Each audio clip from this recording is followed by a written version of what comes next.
지난 시간에 기도원에 대한 이야기 했었죠. 그래서 기도원은 우리가 잘 알고 있는 것처럼 무용담이 있었지만 사실 기도원의 결말은 좋지 않았습니다. 그래서 바알 신앙의 상징이 된 에봇을 만들었고 아내를 많이 둬서 많은 나중에 아들이 70명이나 됩니다. 그리고 세겜에 첩을 둬서 이 첩이 나중에 반란을 일으키는 내용이 이제 9장의 내용인데 요 하나님을 자기 하나님을 기억하지 못하게 만드는 사람이 또 기도원이 되었습니다. 기도원은 자기가 다스리는 것이 아니라 하나님께서 너희 다스릴 것이다라고 신앙 고백을 기도원 300용사 이후에 하게 됐지만 실제로 왕으로 다스렸던 흔적들이 많이 나와요. 그래서 말과 행동이 다른 사람이 기도원이었다. 안타까운 거죠. 하나님 말씀이 없었기 때문에 이런 일이 벌어지는 겁니다. 자, 9장에 가면 이제 기드온의 그 세겜의 그 첩의 아들 아비멜렉인데 아비멜렉이 반역을 일으킵니다. 여룹바알의 아들 기드온이죠. 바알을 대적하는 사람이 기드온입니다. 기드온의 아들 아비멜렉이 세겜에 가서 그의 어머니 형제에 이르러 그들과 그의 외조부 집에 온 가족에게 말하 이르되 청하노니 너희는 세겜의 모든 사람들의 귀에 말하라. 여룹바알의 아들 70명이 다 너희를 다스림과 한 사람 다스림이 너희 다스림이 어느 것이 너희에게 나으냐 나는 너희의 고륙임을 기억하라. 자, 기드온의 아들 중에 신분적으로 가장 큰 결함을 지녔잖아요. 첩의 아들이기 때문에. 그래서 아비멜렉의 아버지 기드온의 사사직을 물려받는 것 이상으로 어떤 야망을 품었는데 내가 저 기드온의 아들들을 다 치우고 자기가 기드온의 권력을 받아서 왕으로 다스림을 통치하고 싶다라는 야망을 갖게 됩니다. 그래서 왕이 되기 위해서 가장 큰 장애물이 있었던 70명의 형제들을 하려고 하는데 그 기반 지지층을 세겜 사람들에게 말합니다. 세겜 사람들의 모든 사람에게 말해서 70명보다 한 명이 다스리는 것이 좋지 않겠냐? 그런데 그 중에서 내가 너희의 너희가 너희의 친분이 있고 지인이 있는 사람이니 내가 왕이 되면 너희들도 기득권이 될 수 있다. 이렇게 세금 사람들이 설득을 하는 거예요. 그래서 이 아비멜렉은 정치적이고 또 야망을 가진 사람이었습니다. 우리 교회도 마찬가지예요. 교회가 어떤 일을 함에 있어서 학연과 지연에 얽매인 정치가 개입되면 그것이 바로 타락으로 바로 연결이 됩니다. 이런 일도 많죠. 교회 세습 문제가 전형적인 이런 학연 지연 또 혈육 이런 문제와 연결되어 있는 부분이기도 하죠. 기드온이 그의 어머니 형제들을 위하여 그 모든 말을 세겜 사람들의 귀에 말하매 마음이 아비멜렉으로 기울어서 이르기를 그는 우리 형제다. 결국 세겜에서 왕이 나올 경우에 자신들의 기득권이 생길 수 있다라는 야망으로 아비멜렉을 세겜 사람들이 지지를 합니다. 아비멜렉은 어떻게 말해야 사람들의 인기를 얻을 수 있는지 잘 알고 있는 정치적인 인물이었다. 근데 그 아비멜렉이 어떤 방법을 쓰는지 보십시오. 왕이 되기 위해서. 자, 4절에 보면 바알보리 신전에서 은 70개를 내어서 그에게 주매 아비멜렉이 그것으로 강주피 동그라미 방탕하고 경박한 사람들을 고용했다. 그리고 자기를 따르게 했다. 어디에서? 바알브릿. 바알 바알의 언약의 바알이라는 뜻입니다. 언약의 바알. 그래서 바알브릿 신전에서 세겜의 바알브릿 신전이 있었습니다.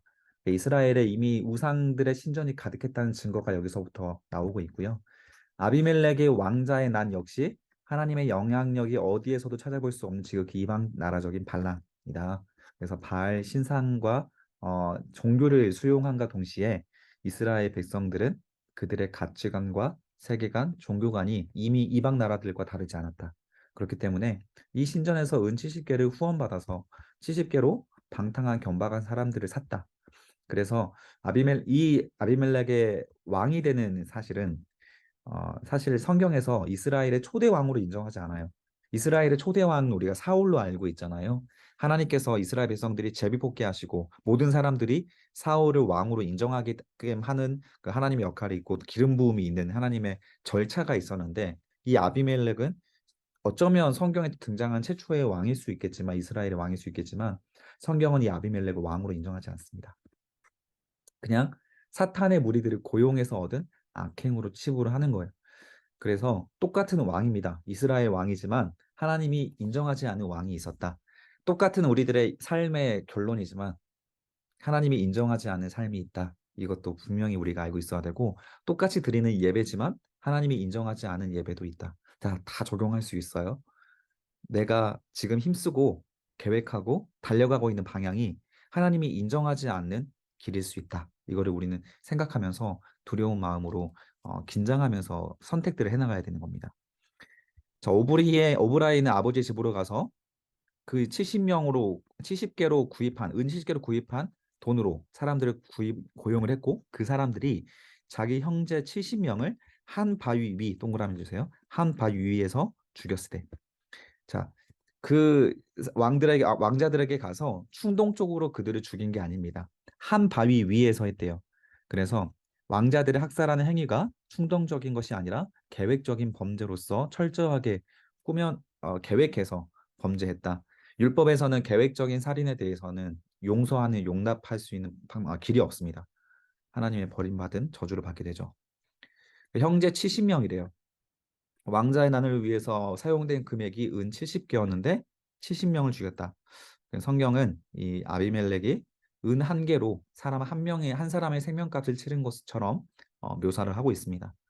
욕망의 노예가 되어 있는 사람들에게 드러나는 가장 대표적인 태도가 이거죠. 생명에 대한 존엄성이 상실되죠. 거의 다 똑같습니다. 욕망에 사로잡히면 생명을 소중하게 생각하지 않게 됩니다. 율법에서 살펴본 하나님은 생명의 존엄성을 인정하지 않는 사람들을 심판하시는 분이죠. 아비멜렉이 값싸게 형제들을 죽인 것처럼 결국 아비멜렉도 하나님께서 이름 모를 여인에게 값싼 죽임을 당하게 하십니다. 뒤에 가서 아비멜렉도 값싼 죽임을 당하게 됩니다. 자, 세겜의 모든 사람과 밀로 모든 족속이 모여서 어, 세겜에 있는 상수리 나무 기둥 곁에서 아비멜렉을 왕으로 삼았습니다. 자, 이스라엘에서 바알 신전의 돈으로 아비멜렉이 왕이 되었다. 이것이 지금 사사 시대의 어두운 현실을 보여주고 있는 거고요. 기드온은 40년 동안이나 사사로 통치하면서 백성들을 하나님 품으로 돌아오게 할 수 있는 기회가 있었고 그러면 그만한 권력도 있었습니다. 그러나 불행하게도 하나님의 말씀에 무지했던 기드온은 백성들이 오히려 하나님을 멀리 떠나서 40년 뒤에 이스라엘 백성들을 오히려 우상 숭배하는 백성으로 타락시킨 장본이 되었어요. 그래서 오늘 내가 기드온의 300용사의 믿음을 발휘해서 저 암몬족 속을 물찌르는 게 중요한 게 아닙니다. 무용담이 중요한 게 아니고요. 열매가 중요한 거예요. 오늘 내가 얼마나 겸손하게 하나님의 말씀을 순종해서 살아가는가. 성경은 하나님의 역사로 기적처럼 이겨낸 승리를 전혀 위대하게 포장하지 않습니다. 예수님처럼 십자가 지는 낮아짐과 겸손으로 발을 씻어주고 그리고 하나님 말씀을 간절하게 붙잡고 살아가는 사람들을 위대하게 포장을 하지 결국 무용담과 기적을 하나님은 높이지 않는다. 이런 성경의 중심도 우리가 확인하면서 봐야 되는 거죠. 7절에 보면 사람들이 요담에게 그 일을 알림해 요담이 자 요담은 그 보면 여기 5절에 보니까 그 형제 70명을 죽였을 때 요룹바 기드온의 막내 아들이 요담이었죠. 요담이 도망갔습니다. 그래서 요룹바 70명 중에 한 명이 도망가서 69명이 죽었고 아니면 71명이었나? 아무튼 요담이 살아서 막내가 살아서 그린심산 또 꼭대기 동그라미 해주세요. 그리심산 기억나시는 분도 있겠지만 그 여호수아가 가나안 땅을 정복했을 때 세겜을 사이에 두고 어, 기드온과 아니 이제 그리심산과 에발산 기억나십니까? 그리심산과 에발산이 양쪽에 가운데가 세겜이에요. 자, 그리심산에서 여호수아가 축복을 선포했습니다. 아간 범죄 이후에 그리고 에발산에서는 저주를 선포했어요.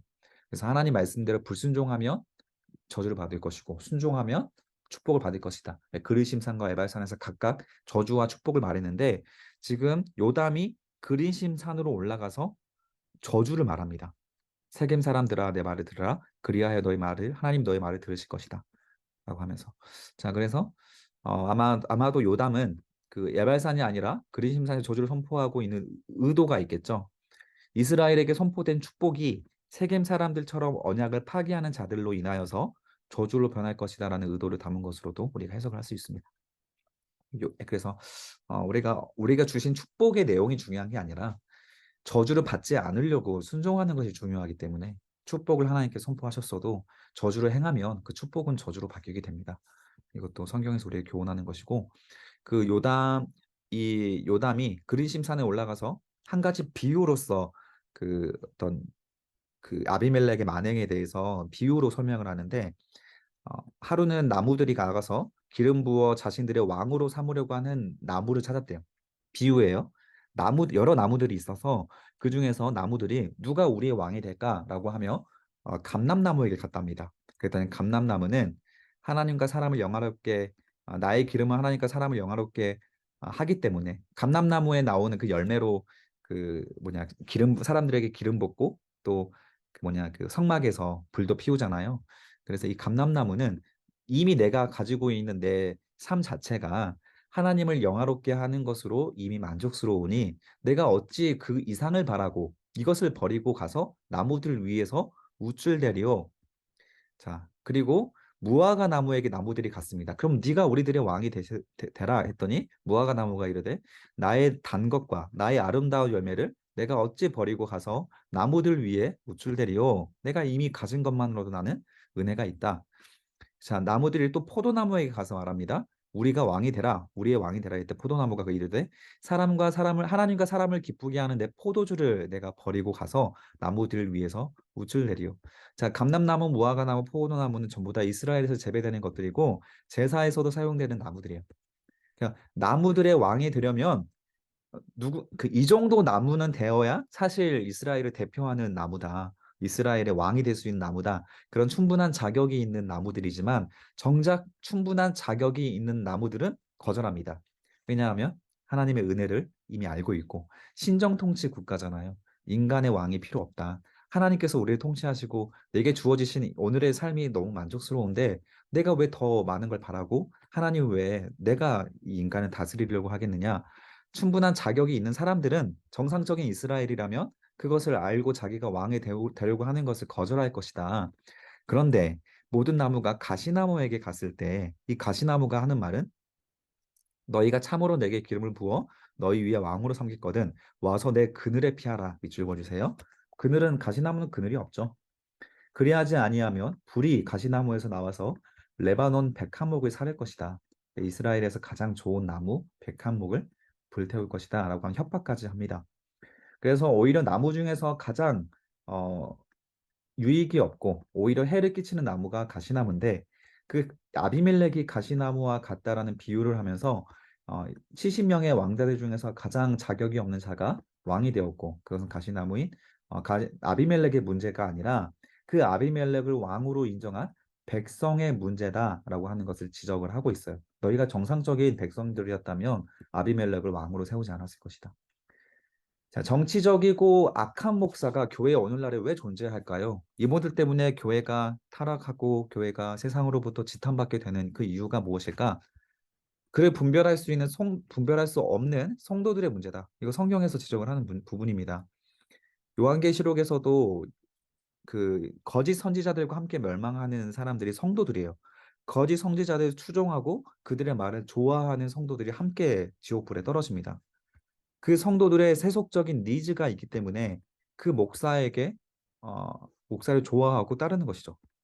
그러니까 그런 목사가 나오게 되고 그래서 성도들이 말씀으로 하나님 안에서 정상적인 관계를 맺어가고 있다면 사실 타락한 목사가 존재할 수는 없다. 이것도 뭐 성경에서 말할 수 있는 하나의 논리지만 그렇다고 해서 뭐 그런 분들을 이렇게 보호하는 건 아니고요. 교역자도 말씀 안에서 정직하게 가르쳐야 되고 성도들도 말씀을 잘 배워서 분별할 수 있어야 된다. 자, 이렇게 정리할 수 있겠습니다. 이제 너희가 아비멜렉을 왕으로 삼았으니 너희가 행한 것이 과연 진실하고 의로우냐? 너희 탓이다라고 하시는 것이죠. 백성들 탓이다. 자, 이것이 요롯바알과 그의 집을 선대함이냐? 이것이 그의 손이 행한 대로 그에게 보답함이냐? 기드온은 그렇게 행하지 않았다. 자, 우리의 모든 행동에 이 질문이 있어야 됩니다. 나의 행위가 항상 진실하고 의로운 선택인가? 이제 이런 행위의 선택인가? 이거 우리가 질문하면서 살아야 되는 거죠. 자, 17절 우리 아버지가 전에 죽음을 무릅쓰고 너희를 위하여 싸워 미디안의 손에서 너희를 건져냈거늘 너희가 오늘 일어나서 아버지의 집을 쳐서 아들 70명을 한 바위 위에서 죽이고 그의 요종의 아들 아비멜렉이 너희 형제가 된다고 그를 세워 세겜 사람들 위해서 왕으로 삼았도다. 만약 너희가 요룻바알과 그를 대접한 것이 진실하고 의로운 일이면 너희가 아비멜렉으로 말미암아 기뻐할 것이요 아비멜렉도 너희로 말미암아 기뻐하려니와 그렇지 않다면 아비멜렉에서 불이 나와서 세겜 사람들과 밀로의 집을 살릴 것이요 이대로 됩니다. 요담의 예언처럼 아비멜렉과 세겜이 나중에 전쟁을 하게 됩니다. 자, 세겜 사람들과 밀로의 집에서도 불이 나와서 아비멜렉을 살릴 것이다. 그래서 세겜 실제로 아비멜렉이 세겜 사람들을 학살하고 세겜 사람들의 손에 아비멜렉이 죽게 됩니다. 뒤에 가서 나옵니다. 요담의 그 형제 아비멜렉 앞에서 도망하여서 피해서 부엘로 가서 거기서 거주합니다. 자, 22절. 아비멜렉이 이스라엘 다스린 지 3년 만에 3년 동안 하나님께서 아비멜렉의 왕을 그냥 내버려 뒀습니다. 그리고 나서 하나님이 아비멜렉과 세겜 사람들 사이에 동그라미 해주세요. 악한 영을 보내셨다. 하나님이 악한 영을 부리시는 분이십니다. 악한 영. 세겜 사람들이 아비멜렉을 배반하였다. 이 악한 영이 하는 일은 선한 일이 없죠. 사랑과 화합을 깨는 것, 화평을 깨는 것, 전부 다 악한 영이고, 이 악한 영이 하나님의 허락을 받아서 우리에게 역사할 수 있습니다. 그 역사가 어떤 역사면 대부분 다 배반하고 서로 죽이고 배신하는 것, 이런 거라는 겁니다. 그래서 25절부터 세겜이 배반한 내용이 나오고요. 어, 자, 그 악한 영이 임한 이유는 여룹바알의 아들 70명의 저지른 포악한 일을 갚되 그들을 죽여 피 흘린 죄를 그들의 형제 아비멜렉과 아비멜렉의 손을 도와서 그 형제들을 죽이게 한 세겜 사람들에게로 돌아가게 하십니다.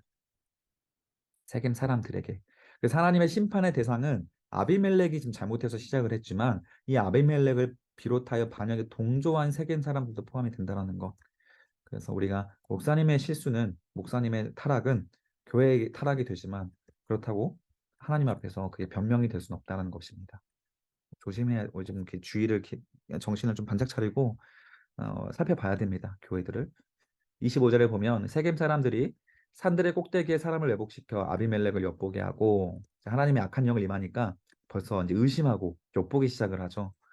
그때 에베스의 아들 가알이 형제와 더불어 세겜에 이르니 세겜 사람들이 그를 시기합니다. 세겜 사람들이 이제 아비멜렉을 버리고 가알이라고 하는 새로운 지도자를 신뢰해서 그들을 세우고 자, 그들을 신당에 들어가서 먹고 마시면서 아비멜렉을 저주합니다.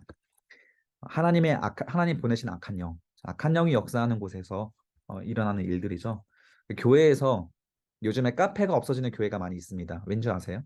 카페에서 모여서 전부 다 남들 비판하고 교회에서 그룹 지어가지고 목사님 욕하고 자기들끼리 편가르게 하고 교회에서 뭉쳐있지 못하도록 권사님들 또 집사님들 뭉쳐있지 못하도록 카페들이 없어지는 카페가 많이 있어요. 그래서 우리도 좀 모여 있을 때 어떤 대화 주제가 자꾸 나오는지를 주의 깊게 살피셔야 합니다. 악한 영이 임할 때 저주가 있다. 악한 영이 임할 때 남 비방하는 말이 있다. 이것도 우리가 주의 깊게 살펴봐야 됩니다. 에베스의 아들 가알이 이르되 아비멜렉은 누구며 세겜은 누구이기에 우리가 아비멜렉을 섬기겠느냐? 그가 기드온의 아들이 아니냐? 그의 신복은 수볼이 아니냐? 차라리 세겜의 아버지 하몰의 후손을 섬길 것이다. 우리가 어찌 아비멜렉을 섬기겠느냐? 그래서 아비멜렉을 우리가 배반하자라고 합니다. 34절 아비멜렉과 그와 함께 있는 모든 백성이 일어나 네 대로 나누어 세겜에 맞서 매복을 해서 둘이 싸움이 일어나죠. 그리고 아비멜렉이 이깁니다. 그래서 아비멜렉은 아루마에 거주하고 수볼은 그의 형제들 쫓아 세겜에 거주하지 못하게 하면서 아비멜렉이 승리하게 됩니다. 자, 아비멜렉이 그날 종일토록 그 성을 쳐서 마침내는 점령하고 거기에는 백성을 죽이며 그 성을 헐고 소금을 뿌립니다. 그래서 그 요담의 예언처럼 아비멜렉을 도와서 왕장을 나는 일으킨 세겜이 아비멜렉의 손에 망하게 되는 것이죠. 자, 그리고 이 세겜 역시 아비멜렉이 이제 세겜 사람들이 마지막으로 도망간 곳에 아비멜렉이 끝까지 추격을 하는데 그곳에서 공성전을 하다가 어떤 한 여인이 맷돌 윗짝을 집어 던지는데 그 돌에 맞아서 아비멜렉 머리가 깨집니다.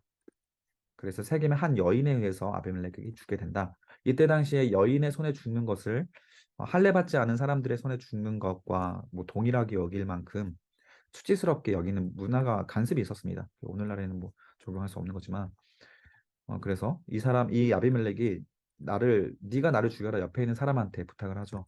여자가 나를 죽였다 하는 소문이 날 것이 두렵다. 이렇게 해서 스스로 뭐 하나님이 여인의 손을 빌려서 아비멜렉을 죽게 했다. 그래서 하나님도 이 여인을 어, 그렇게 여긴다 이렇게 생각하는 거 절대 아니고요.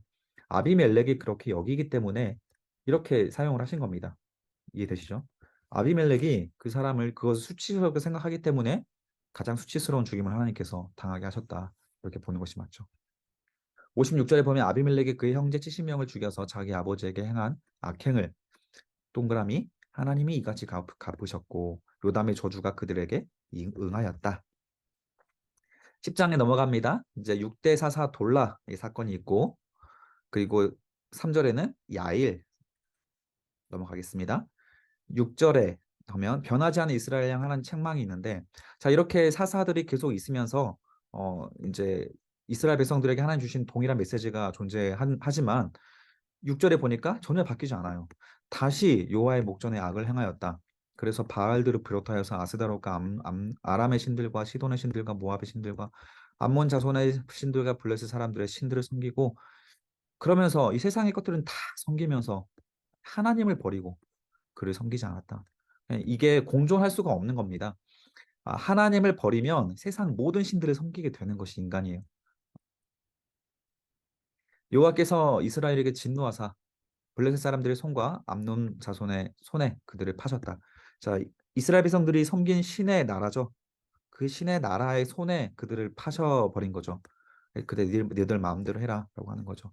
사실 이스라엘은 하나님을 버리고 하나님은 이스라엘을 심판하시고 이 관계가 드보라의 찬양에 나와 있던 내용입니다. 하나님과 이스라엘의 관계가 원수가 되게 하는 것이 아니라 원래는 여호와여 주의 원수들은 다 이와 같이 망하게 하시고 주를 사랑하는 자들은 해가 힘있게 도둠같이 하시옵소서라고 하는 사사 드보라가 마지막으로 찬양했던 가사가 여호와의 원수들이 이스라엘이 스스로 된 것이죠. 그래서 이 가사처럼 이스라엘 백성들과 하나님이 원수지게 되는 겁니다. 결국에는 아모리 족속의 땅에 있는 모든 이스라엘을 쳐서 18년 동안 억압을 당하게 되고 식민 통치를 당하게 되고 곤고가 굉장히 심하게 됩니다. 자, 그때 이스라엘 자손들이 부르짖습니다. 그러면서 하는 말이 우리가 하나님을 버리고 바알을 섬김으로 주께 범죄하였습니다. 자, 이렇게 18년 동안 억압을 당해야 이렇게 하나님 앞에 부르짖는 결과를 하게 된다. 이거 오늘날 우리도 다르지 않습니다.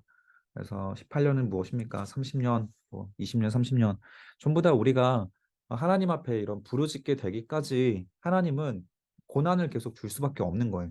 오늘날의 사사기 관계가 우리와 하나님과의 관계가 되는 것은 그 자체가 암흑기입니다. 하나님이 고난 주지 않아도 내가 깨우쳐서 좀 하나님 앞에 잘 순종하고 먼저 하나님 앞에 나오면 좋은데 참 우리가 이게 쉽지가 않아요. 그럼 이렇게라도 해야죠. 이렇게라도 하나님 부르짖게 하나님 만드셔야죠. 이런 관계가 되지 않도록 이건 원수 관계거든요. 원수 관계가 되지 않도록 우리가 좀 조심해야 됩니다.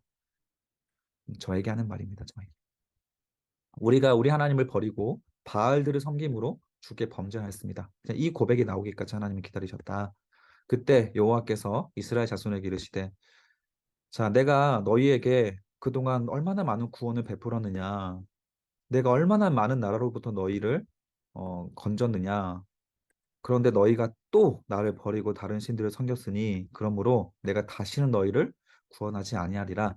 하나님이 인격이신 하나님이기 때문에 구원하실 거면서 이런 말씀들 많이 하십니다. 가서 너희가 택한 신들을 부르짖어 너희의 환난의 뜰에 너희를 구원하게 하라. 그동안 너희가 의지했던 돈, 명예 있잖아. 너희 자랑들 있잖아. 그것으로 너 스스로 구원을 받아라. 이스라엘 자손이 여호와께 여짜오되 우리가 범죄했습니다. 주께서 보기 좋으신 대로 우리에게 행하려니와 오직 주께 구하옵나니 오늘 우리에게 건져 주시옵소서 하니 자기들 땅에서 이방 신들을 제하여 버리고 이게 중요한 것이죠. 동그라미 신들을 버리고 여호와를 섬김에 똑같이 붙잡고 있으면서 하나님 저 좀 도와주세요. 이 상태에서는 18년의 공고가 계속되는 겁니다. 20년이고 30년이 계속되는 거예요. 여기까지 가야 되는 겁니다. 이방신들 내려놓고 포기하고 다 하나님 앞에 회개하고 하나님을 섬겨야만 그때로부터 어, 하나님이 마음을 돌이키시는 거죠. 그럼에도 불구하고 이거 보십시오. 이렇게 이스라엘들이 다 포기했음에도 불구하고 하나님 마음은 어때요? 이스라엘을 곤고로 말미암아 마음에 근심하신다. 결국 기뻐하지 않으신다는 거예요. 그러니까 우리가 18년의 이런 우상 숭배 뒤에 하나님이 때리고 얻어맞아서 돌아오는 이 관계는 하나님이 별로 좋아하지 않은 관계입니다. 물론 구원은 받지만 좋아하지 않는 관계를 우리가 맺고 있을 때 복이 없습니다. 그 관계에는. 그때 암몬 자손이 모여서 길르앗에 진을 쳤으므로 이스라엘 자손도 모여서 미스바에 진을 치고 길르앗 백성들과 방백들이 서로 이르되 누가 먼저 가서 암몬 자손과 싸움을 시작하랴 그가 길르앗 모든 주민의 머리가 되리라. 동그라미 해주세요. 자, 하나님께서 이 마음에 너희에게 너희를 구원하지 않을 것이다. 이렇게 이스라엘 백성들 버리는 발언들을 하시면서 하나님 이스라엘 백성들이 하나님을 다시 섬기기 시작을 하니까 하나님이 마지못해 무언가를 주긴 해야겠지만 도저히 하나님 이스라엘 백성들 중에서 하나님께서 이 사람이다라고 싶을 괜찮은 사사가 없었습니다. 당시에. 그러니까 당장의 이스라엘 백성들을 이 전쟁에서 승리할 어떤 사람에게 기름 붓지를 못하고 있었어요. 그러니까 반백들이 마음이 급하잖아요. 그때 우리가 일단 저들과 싸움을 시작하긴 해야 되니까 일단 누가 먼저 나가서 싸우는 사람이 그 사람이 우리의 왕이 될 것이다. 이렇게 선포를 해버립니다. 그때 1절에 보세요. 길르앗 사람 입다. 이때 등장한 사람이 입다예요. 그러니까 입다는 하나님이 세운 사사가 아닙니다. 이 입다는 큰 용사였으니 기생이 길르앗에서 낳은 아들이다. 상녀의 아들이었고 길르앗의 아내도 그들의 아들들을 낳았더라. 그 아내의 아들들이 자라매 입다를 쫓아내었다. 상녀의 아들이니까 부정하다 그래서 입다를 무시하고 쫓아냈습니다. 그랬더니 입다가 피하에서 돕당에 거주하였는데 거기에는 잡류 동그라미 해주세요. 원어로 보면 그 히브리 텅 빈 곳입니다. 아무것도 없는 텅 빈. 이게 마음이 텅 빈. 그리고 이게 뭐랄까 하나님에 대한 가치나 세계관이 없는 그러니까 막 사는 사람들이란 뜻입니다. 그 사람들의 우두머리가 입다가 되었다. 불량배들의 우두머리가 되었다라고 하는 겁니다. 그 후에 암몬 자손이 이스라엘을 치려고 하니까 이때 입다가 싸움이 잘하고 이 잡류들의 우두머리가 되었다는 소식을 이 방백들이 듣고 나서 이 장로님들이 듣고 나서 이 입다에게 모이는 거예요. 당신은 와서 우리의 사사가 아니라 장관, 동그라미 해주세요. 장관. 그래서 장로들의 의도는 뭐냐면 사사가 대주세요가 아니고 이 전쟁에서만 장관으로 싸워줄 것을 의도했습니다. 그때 입다가 장로들에게 딜을 합니다. 너희가 전에 나를 미워하여서 내 아버지에 쫓아냈으면서도 불구하고 이제 와서 나한테 너희가 환난을 당하였다고 나한테 찾아왔냐? 그러므로 길라 장로들이 입다에게 이르되 이제 우리가 당신을 찾아온 것은 우리와 함께 가서 암몬 싸움과 싸우게 하려 함이니 그리하면 당신이 우리 길라 주민의 머리가 되게 될 것이다. 입다가 장로들에게 이르되 너희가 나를 데리고 고향으로 돌아가서 암몬 자손과 싸우게 할 때 만일 여호와께서 그들을 내게 넘겨주시면 너희가 과연 너희의 머리에 되겠느냐? 자, 이제 입다는 이 기회를 자신이 사사가 되는 기회로 삼겠다라고 하는 겁니다. 그때 장로들이 그렇게 컨펌을 해주는 거예요. 여호와는 우리 사이의 증인이시니 당신 말대로 그렇게 행할 것입니다. 이렇게 해서 세워진 사사가 입다예요.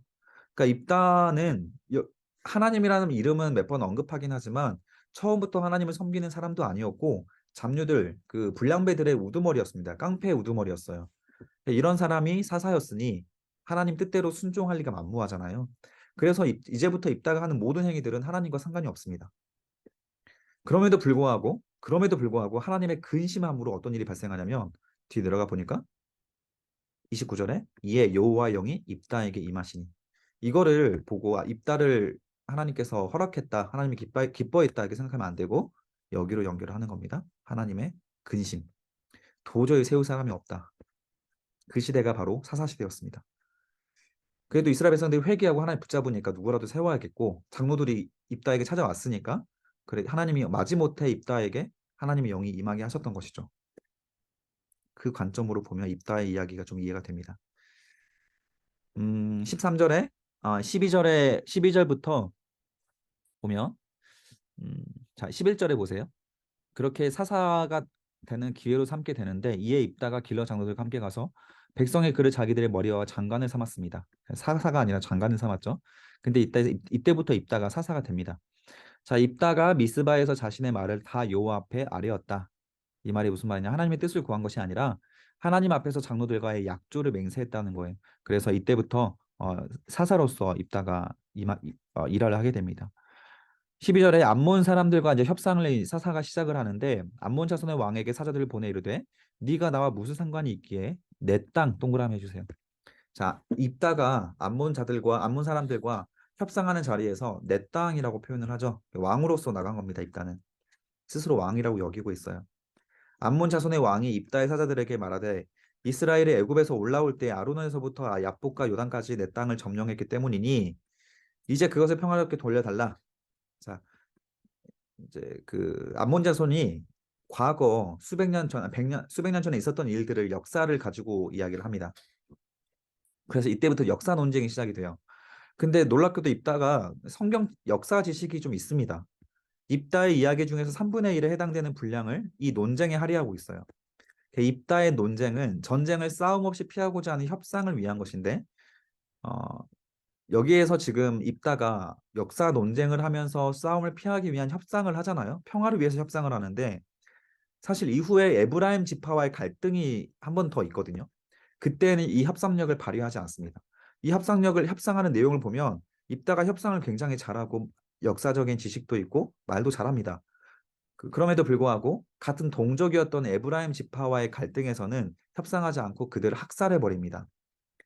힘이 강한 이방 민족과의 갈등에서는 협상을 통해 전쟁을 피하고자 했지만 힘이 약한 종족과의 갈등에서는 철저히 무력으로 대처하는 모습이 입다의 모습이에요.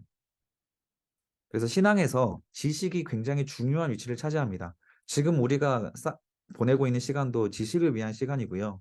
그런데 지식만으로는 하나님을 신뢰하여 좋은 신앙을 갖는 것은 결코 아니라는 것을 입다가 보여주고 있어요. 결국 하나님을 사랑하는 마음과 믿음이 있어야 되는 것인데 이것은 곧 은사의 영역입니다. 하나님께 구해야 되는 영역이에요. 자, 입다가 얼마나 정확한 지식을 갖고 있는지 한번 쭉 한번 읽어보십시오. 이스라엘의 과거 역사를 쭉 풀어서 해석해 줍니다. 24절 내 신 그모스가 너에게 주어 차지한 것을 네가 차지하지 않겠느냐? 우리 하나님 여호와께서 우리 앞에서 어떤 사람이든 쫓아내시면 그것을 우리가 차지할 뿐이다. 과거 너희들이 신이 차지하게 한 것들을 너희가 차지한 것처럼 우리도 우리 하나님께서 차지하라고 했던 땅을 우리가 차지한 것이기 때문에 이 땅은 우리 땅이다. 입다가 그렇게 선포를 한 것이죠. 29절 이런 협상 끝에 결국 암몬 자손이 떠납니다. 그래서 전쟁이 결정이 됐을 때 하나님께서 입다와 함께 하셔서 이 전쟁에서 승리하게 하셨다라는 표현입니다. 그때 30절에 그가 여호와께 서원하여 이르되 하나님의 영이 임하니까 하나님 앞에 서원하고 싶은 마음이 생겼는데 하나님에 대한 역사적인 지식은 있었지만 하나님이 어떤 분이신지 율법을 전혀 몰랐던 이 입다였기 때문에 이런 서원을 하게 됩니다. 내가 암몬 자손에서 평안히 돌아올 때 누구든지 내 집 문 앞에 나와서 나를 영접하는 사람을 영접하는 그것입니다. 지시대명사예요. 그것을 여호와께 돌릴 것이니 내가 그를 번제물로 드리겠다. 한글로는 그 인칭대명사가 사용되는데 원어로는 지시대명사가 사용됐어요. 근데 이때 당시에는 또 인신제사가 있었기 때문에 우상숭배에 었잖아요. 이스라엘 백성들이 그 모압의 신도 그모스를 섬겼습니다. 그모스가 대표적으로 인신제사를 드리는 신인데 그 예전에 우리가 신명기 공부할 때 배웠죠. 그 팔에다가 불을 달궈서 어린아이를 그 위에다가 올려놓으면 아이가 녹아서 불타 죽잖아요. 그런 인신제사를 치르는 것도 그 모압의 신 그모스를 드릴 때 이스라엘 백성들한테 익숙한 그 제사였어요. 그래서 아마 누구든지 플러스 또 무엇이든지 소나 뭐 양이나 뭐 강아지가 나왔을 수도 있고 그러나 어쨌든 이때 가장 먼저 나온 존재가 바로 딸이 승리하고 나서 영접하고 먼저 나왔습니다. 입다는 무남 동료였습니다. 딸이 유일한 자기 자녀였는데 이 딸이 나온 것을 보고 자기 옷을 찢으며 어찌하고 내 딸이여 너는 나를 참담하게 하는 자다. 너는 나를 괴롭게 하는 자 중에 하나로다. 내가 여호와를 향하여 입을 열었으니 능히 돌이키지 못하리로다. 자, 그래서 이것을 입다의 믿음과 신앙으로 결코 해석하면 안 됩니다. 어떤 분들은 입다가 이렇게 하나님께 한번 맺은 서원한 말은 자기 딸을 죽여서라도 지키는 이 신앙을 우리가 오늘날에도 지켜야 된다라고 하지만 전혀 성경적이지 않은 해석이고요. 민수기 30장 6절에 보면 혹시 남편을 맞을 때 서원이나 결심한 서약을 경솔하게 그 입으로 말하였으면 경솔하게 입술로 말한 서약은 무효가 될 수 있는 법도 주셨으면서 하나님께 주시면서 하나님 앞에 잘못된 서약은 되돌릴 수 있습니다. 율법의 정신은 하나님 사랑과 이웃 사랑, 생명 사랑입니다. 그렇기 때문에 하나님은 인신제사를 기뻐하지 않는다라는 것을 알고 있다면 경솔한 서원을 취소할 수가 있지만 입다는 그 지식이 없었기 때문에 또 입다에게 이 지식을 가르쳐 줄 수 있는 제사장이나 율법 학자들도 없었기 때문에 입다가 이대로 그냥 자기 딸을 인신제사 드려서 죽입니다. 이게 바로 입다 사사의 만행이고요. 결국 이스라엘 딸들이 이 딸의 죽음을 애도하면서 해마다 가서 입다의 딸을 위해서 4일씩 애곡하는 관습이 생깁니다. 이것도 미신적인 관습이고 있을 필요도 없는 관습인데 이때부터 이스라엘 딸들이 그렇게 관습하는 이런 애곡하는 관습이 생겼다. 잘못된 전통이 생기고 맙니다. 자, 12장으로 넘어갑니다. 에브라임 사람들이 모여서 북쪽으로 가서 입다에게 찾아옵니다. 지금 이 암몬족 속과의 전쟁에서 그 입다가 대승을 거두었을 때 온 이스라엘에게 나팔을 불었어요. 기드온 때와 똑같이 그렇게 했습니다. 그럼에도 불구하고 그 에브라임 사람들이 기드온 때처럼 또 찾아오지 그때는 참전하지 않았으면서 나중에 와가지고 입다한테 왜 우리를 부르지 않았냐고 하면서 따집니다. 그러면서 우리가 너희 집을 불살라 버릴 것이다 라는 협박까지 하는 거예요. 그랬더니 입다가 화가 나가지고 나와 내 백성이 암몬 자손과 크게 싸울 때 내가 너희를 부르되 너희가 찾아오지 아니한 고로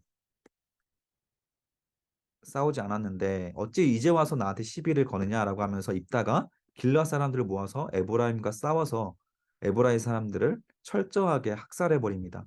이때 에브라임 사람들이 그 도망가면서 이제 피해 가는데 끝까지 쫓아가면서 이 에브라임 사람들을 다 죽입니다.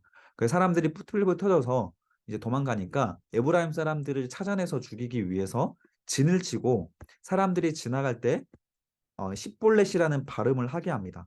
그래서 이 십볼렛이라는 발음을 에브라임 사람들이 못했나 봐요. 우리 경상도 분들이 쌀 이런 발음 못하는 것처럼 너 쌀 말해봐. 쌀 해봐야겠네. 살 막 이러면 그 자리에서 죽는 거죠.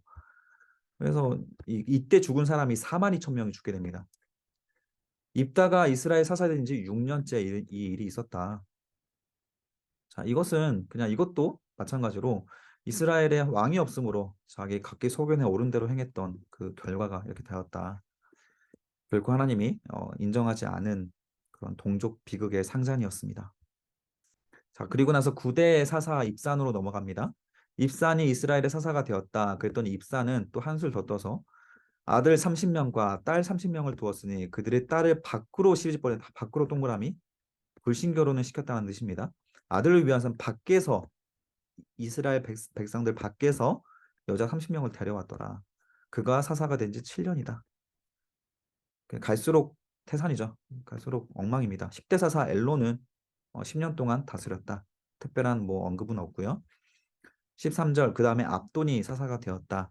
그에게도 아들 40명이 있었고 손자 30명 거의 왕이죠.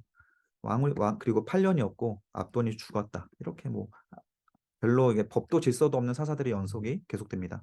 그냥 엉터리 사사들 때문에 이스라엘을 구원하고자 하신 하나님의 의도도 빛이 발해 갑니다.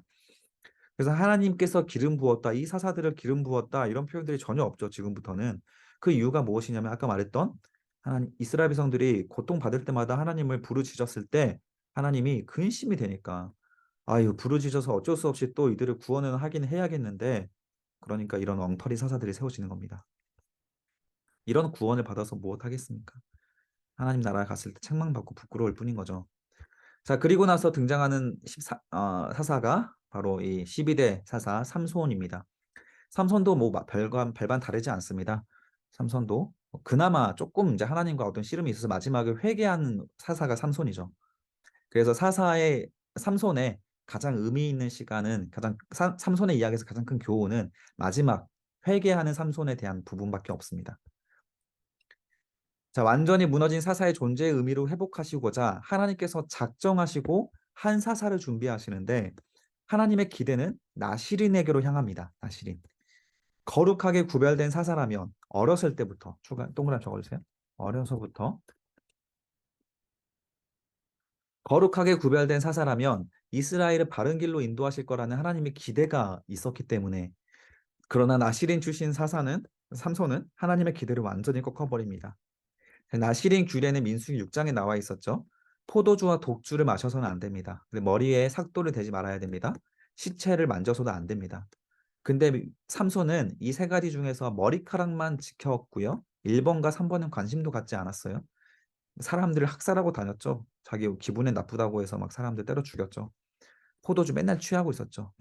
포도 취해가지고 여자들하고 놀고 있었죠. 이런 사람이 삼손이었습니다. 그런데 이 머리카락이 자기 힘의 근원이라고 믿고 있었어요. 하나님이 이런 말 한 적 없습니다. 머리카락이 힘의 근원이란 말 한 적이 없는데 삼손이 미신적으로 이거를 믿고 있었어요. 자, 이런 미신적인 신앙을 가진 사사가 삼손이었다. 1절에 보면 이스라엘 자손이 다시 여호와 앞에서 악을 행하였으므로 이게 주제입니다. 계속 하나님 앞에 회개해서도 또 죄를 짓는다. 그러니 하나님이 또 40년 동안 백성들을 넘겨주신다. 우리가 이러지 말아야 된다는 것이죠. 소라 땅의 단지파의 가족 중에서 마노아 동그라미 마노아라 이름 자라하는 사람이 있었으니 그의 아내가 임신하지 못함으로 출산하지 못하였다. 그래서 하나님께서 한나를 출산시키지 않았던 것처럼 이 마노아를 출산시키지 않아서 마노아에게 기도를 시킵니다. 그리고 기도 끝에 하나님의 사자가 찾아와서 여인에게 이제 임신하여 아들을 낳으리니 너는 삼가 포도주와 독주를 마시지 말고 어떠한 부정한 것도 먹지 말아라. 자, 그래서 너는 거룩한 상태로 하나님이 주실 잉태할 아들을 기다려라.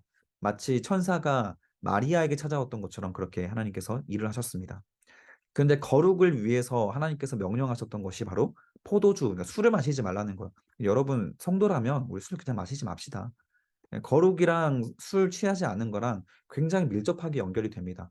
그리고 하나님 먹지 말라고 하는 몸에 안 좋은 것들도 좀 최대한 피하셔서 이런 먹지 말라고 하는 것과 거룩은 굉장히 유사하게 밀접하게 연결되어 있다는 것을 우리가 여기서도 확인할 수가 있는 거예요. 보라, 내가 임신하여 아들이니 그의 머리 위에 삭돌이 되지 말라. 이는 태에서부터 나옴이라 하나님께 바쳐진 나시림이 될 것이기 때문이다. 그냥 머리를 자르지 말고 포도주를 마시지 말라. 그러니까 삼손에게 명한 것은 머리 위에 삭돌이 되지 말라. 그 머리카락이 힘의 근원이기 때문이다. 그런 말은 없죠.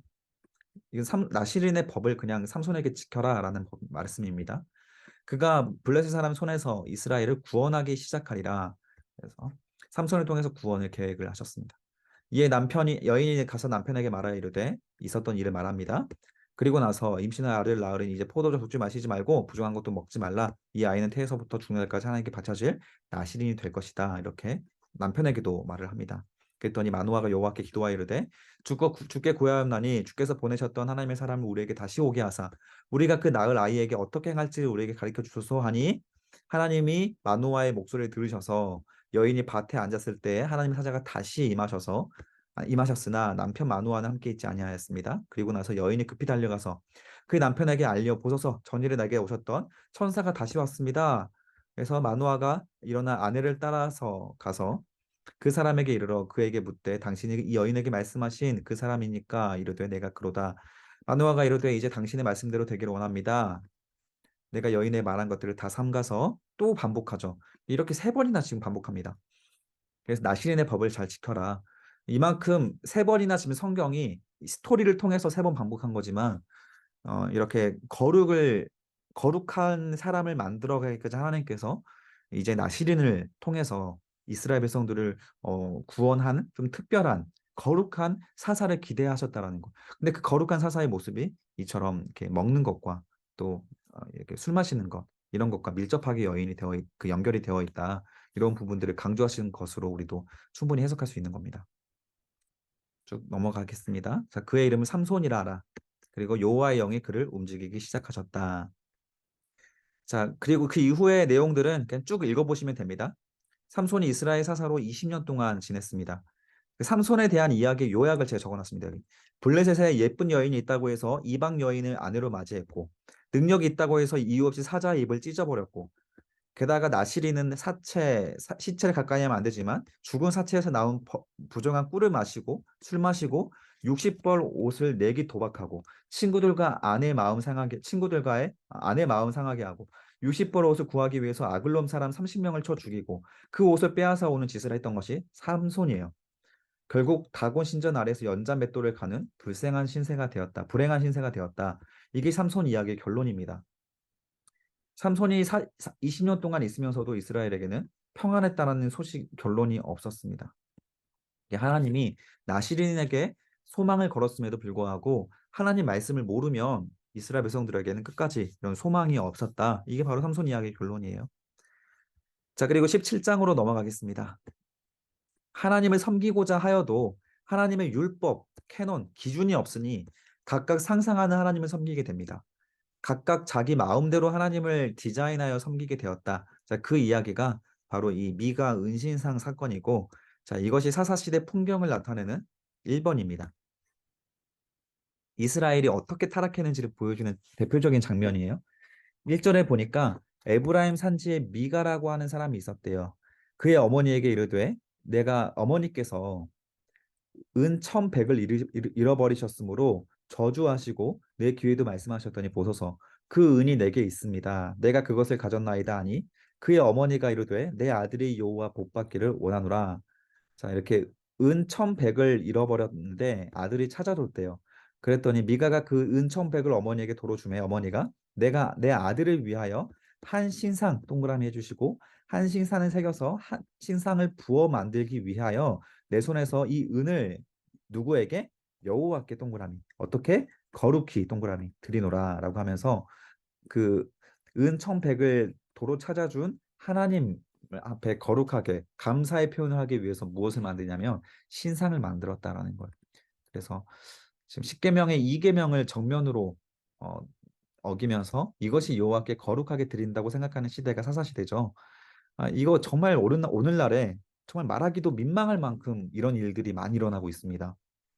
내가 하고 있는 교회에서의 행위가 하나님을 위한 행위라고 하면서 얼마나 하나님을 대적하고 하나님이 하게 하지 말라고 하는 것만 골라서 하고 있는 일들이 얼마나 많은지 정말 뭐 하나 하루씩 셀 것도 없습니다. 정말 너무 많습니다. 미가가 그 은을 여호와께 도로 주었으므로 그 어머니가 이 은 200을 가져다가 은장색에게 주어 한 신상을 새기고 한 신상을 부어 만들었더니 그 신상이 미가의 집에 있었습니다. 그 사람 미가에게 신당이 있으므로 그가 에봇은 제사장들이 입은 가슴팍에 있었던 거죠. 드라빔도 마찬가지고 그 한 아들을 위하여 세워 그의 제사장으로 삼았더라. 자, 미가에게 신당이 있어서 제사장으로 그를 삼았습니다. 그때에는 이스라엘의 왕이 없었으므로 사람마다 자기 소견에 오른 대로 행하였더라. 오늘날의 교회 타락의 가장 큰 이유고 미가의 사건과 같은 일이 교회에서 일어나는 가장 큰 이유입니다. 이스라엘의 왕 하나님이 교회에 없으므로 말씀이 없으므로 사람이 자기가 생각하는 대로 예배하는 겁니다. 오늘날의 우리의 예배를 보면서 하나님께서 어떤 평가를 내리실 것인가? 7절에 유다 가족에 속한 유다의 베들레헴 한 청년이 있었으니 그는 레위인으로서 거기서 거류하였습니다. 그 사람이 거주할 곳을 찾고자 하여 그 성읍 유다 베들레헴을 떠나서 가다가 에브라임 산지로 가서 미가의 집에 이르매 미가에게 묻되 너는 어디서 오느냐? 나는 유다 베들레헴의 레위인으로서 거류할 곳을 찾으러 가노라. 그랬더니 미가가 기뻐하면서 야 나를 위하여서 나의 제사장이 되라. 나를 위하여 동그라미 해주세요. 자, 성경에서 나를 위하여는 무엇이죠? 대부분 다 우상이죠. 자기의 우상 숭배하는 것도 모릅니다. 자기를 위하여래요. 나를 위하여 아버지와 제사장이 되어라. 나의 아버지가 되어라. 제사장이 되어라. 내가 해마다 은 열과 너에게 사례비로 은 열을 주고 의복 한 벌과 먹을 것을 줄 것이다. 그랬더니 그 레위인이 허락을 합니다. 왜냐하면 이때 당시에 이스라엘 백성들이 11조를 제대로 안 했기 때문에 레위인들이 저마다 이렇게 사람들에게 고용을 받아서 그 제사의 직분을 행하고 있었습니다. 그래서 이 레위인도 지금 이 은신상을 보면서 우상 숭배하고 있는 이 미가를 책망하는 것이 아니고 이것을 좋게 여겨서 거기 가서 예배를 하고 있었다라는 거예요. 미가라는 인물이 하나님에 대한 지식이 없었을 뿐이지 윤리적으로는 선행이 있었던 사람이잖아요. 하나님께 감사할 줄도 알고. 그러나 은신상으로 부어 만든 곳에서 제사장이 되려는 레위인은 또 무슨 상황인가요? 사사시대는 레위인도 목사님들도 율법을 모르는 시대가 사사시대다. 미가가 그 레위인을 거룩하게 구별하며 그 청년이 미가의 제사장이 되어서 그 집에 있었더라. 이에 미가가 이르되 레위인이 내 제사장이 되었으니 자, 내 제사장 동그라미 해주세요. 성경에 그 누구도 그 어떤 위대한 성경 높았던 그 하나님의 선지자들도 이런 말을 해본 적이 없는데 미가가 내 제사장이라는 표현을 쓰죠. 이제 여호와께서 어떻게 하실 것이다? 내게 복 주실 것이다. 너무 민망하게 말할 것도 없이 오늘날에도 이런 거 적용될 만한 기복주의적인 낙취가 많이 풍기고 있죠. 이런 거 하나님 복 안 주십니다. 자, 18장으로 넘어가서 이제 아직 미가의 은신상의 이야기가 안 끝났습니다. 먼저 단지파가 어떤 불순종을 했는지를 먼저 알려주면서 미가의 이야기랑 연결을 시키는데 원래 여기 그 하나님께서 약속의 땅을 차지하게 하실 때 제비 뽑았을 때 단지파의 위치가 여기였습니다. 자, 블레셋이 여기고 유다 그리고 예루살렘이 옆쪽에 베들레헴 예루살렘 여기 있잖아요. 블레셋이 여기 살고 있었는데 블레셋을 못 쫓아냈어요. 이 블레셋을 쫓아내야 할 때 담당했던 사람이 유다랑 단이었습니다. 근데 유다도 싸워서 못 이겼고 단지파는 싸우다가 포기하고 여기 맨 끝에 여기로 라이스로 이사를 가버립니다. 여기 블레셋에 이기 자신이 없으니까 그냥 여기 버리고 떠나요. 그리고 떠나다가 이스라엘의 맨 북단에 라이스라고 하는 곳에 정착을 하는데 여기가 바로 미가의 은신상이 있는 쪽이에요. 여기를 무단으로 점령을 해서 여기에 단지파가 머물게 되고 이후에 어느 순간부터 단지파가 사라져 버립니다. 아예 소멸돼 버려요, 지도에서. 이제 뭐 음모론으로 이 단지파가 프리메이슨이다. 여기서 사라져서 13번째 지파가 단지파다 이렇게 말하는 사람들도 있는데 그건 음모론이고요. 아무튼 하나님 앞에 불순종했던 단지파는 요한계시록에서 등장하지 않습니다. 회복되지도 못합니다. 자, 그때 이스라엘에 왕이 없었기 때문에 단지파는 그때 거주할 기업의 땅을 구하는 중 이미 단지파가 기업을 받았습니다. 그러나 차지할 용기가 안 나니까 구하는 중이었으니 그들은 이스라엘의 지파 중에서 그때까지 기업을 분배받지 못하였습니다. 분배받았습니다. 차지하지 못한 것이죠. 포기하고 말았습니다. 단자손이 소라와 에스대아울에서 그들의 가족 가운데 열명스러운 5사람을 보내서 땅을 정탐하게 하고 살피게 하여 그들에게 이르되 너희는 가서 북쪽 땅을 살펴보라 하매 그들이 에브라임 산지 아까 말했죠 여기 에브라임 산지에서 미가의 집에 이르러 거기서 유숙하니라. 그들이 미가의 집에 있을 때 레위 청년의 음성을 듣고 그리로 돌아가서 그에게 이르되 누가 너희를 이리로 인도하였으며 내가 여기서 무엇을 하여 여기서 무엇을 얻었느냐 하니 그가 그들에게 이르되 미가가 이러이러하게 나를 대접하였고 나를 고용하여 내가 나를 자기의 제사장으로 삼았느니라. 그들이 그에게 이르되 자 그들은 이제 단집하고 미가의 제사장 있잖아요. 그 레위인. 그들에게 이르되 너는 미가를 떠나서 우리를 위하여 하나님께 물어서 보아서 우리가 가는 길이 형통할지 우리에게 알게 하라. 자, 위하여 이거 뭐죠? 우상 숭배죠. 나를 위하여 우리를 위하여 전부 다 우상 숭배입니다. 그 제사장이 그들에게 이르되 평안히 가라. 너희가 가는 길은 여호와 앞에 있는지라. 하나님의 음성을 듣지도 않았으면서 이렇게 샬롬을 외쳐줍니다. 이에 5사람이 떠나서 라이스에 이르러 거기에 있는 백성들을 본즉 염려 없이 동그라미 거주하고 시돈 사람들이 사는 것처럼 평온 동그라미 안전 동그라미 그 땅에는 부족한 것도 없으며 부 동그라미. 자, 이거 누가 고르는 것과 똑같죠? 옛날에 아브라함과 롯에서 소돔을 골랐던 그들의 기준과 똑같은 거죠. 시돈 사람들과 거리가 멀고 어떤 사람들과 상종하지 아니한 너무 좋은 평화로운 것을 발견했습니다. 자, 그곳이 바로 라이스라는 지역이고요. 그들이 소라와 에슬디어를 올라가서 그 형제들에게 이르되 형제들이 올라가서 그들에게 묻되 거기서 보기에 어떠하냐? 보기에 그들이 일어나 그들을 치러 올라가자. 우리가 그 땅을 본즉 매우 좋더라. 너희는 가만히 있느냐? 나아가서 그 땅 얻기를 게을리하지 말라. 너희가 평화로운 백성을 만날 것이요 그 땅은 넓고 그곳에 세상에 있는 것도 하나도 부족함이 없다. 동그라미 하나님이 그 땅을 동그라미 너희 손에 넘겨주셨다. 동그라미 그런 적 없습니다.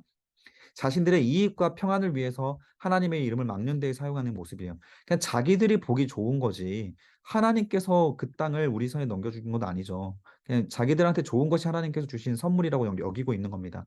하나님이 주신 약속의 땅은 이미 정해져 있었음에도 불구하고 하나님 말씀 없으면 다 우리가 이루고 있는 겁니다.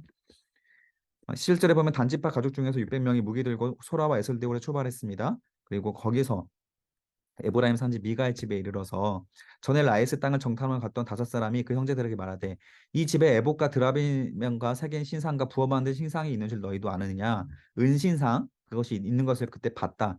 이제 너희는 마땅히 행할 것을 생각하라 하고 5사람이 그쪽으로 향하여서 그 청년 레이 사람의 집 곧 미가의 집에 이르러 그에게 문안하고 단자손 600명이 무기를 들고 협박하는 것처럼 찾아 들어가서 그 미가의 금신상 집에 들어갑니다. 그 땅을 정탐하러 갔던 5사람이 그리로 들어가서 새긴 신상과 에봇과 드라빔과 부어 만든 신상을 가져갑니다. 훔쳐가죠.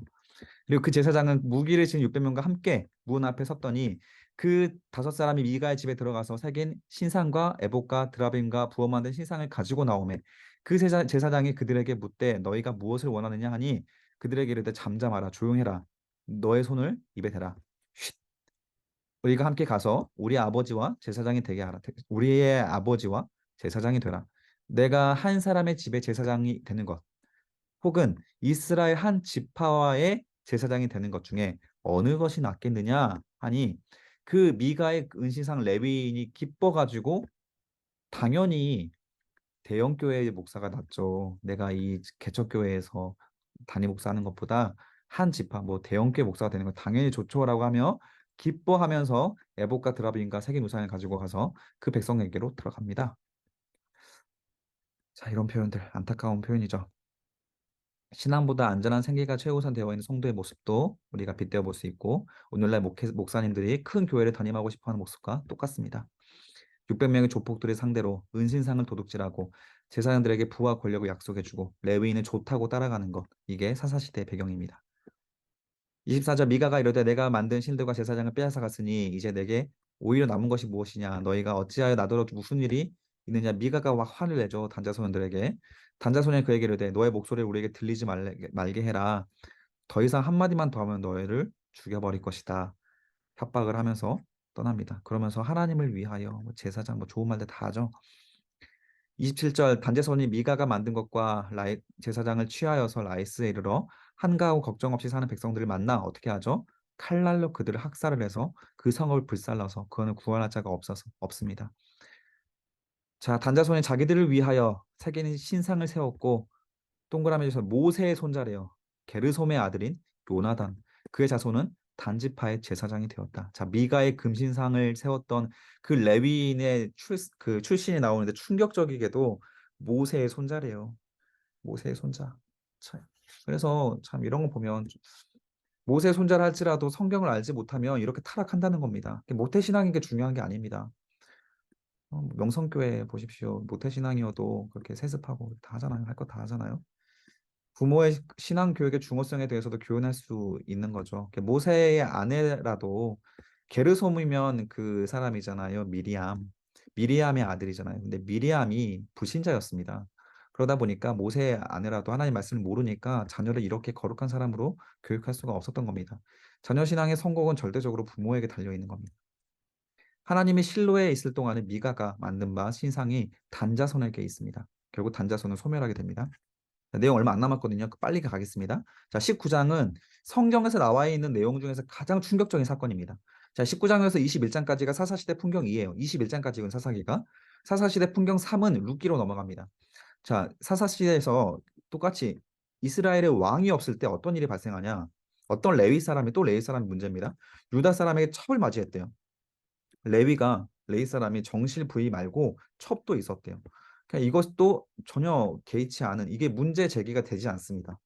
이게 사사 시대 두 번째 풍경의 시작이 충격적인 뉴스로 시작을 합니다. 그랬더니 그 첩이 행음을 했대요 또. 그 남편을 떠나서 다른 남자랑 간음을 한 겁니다.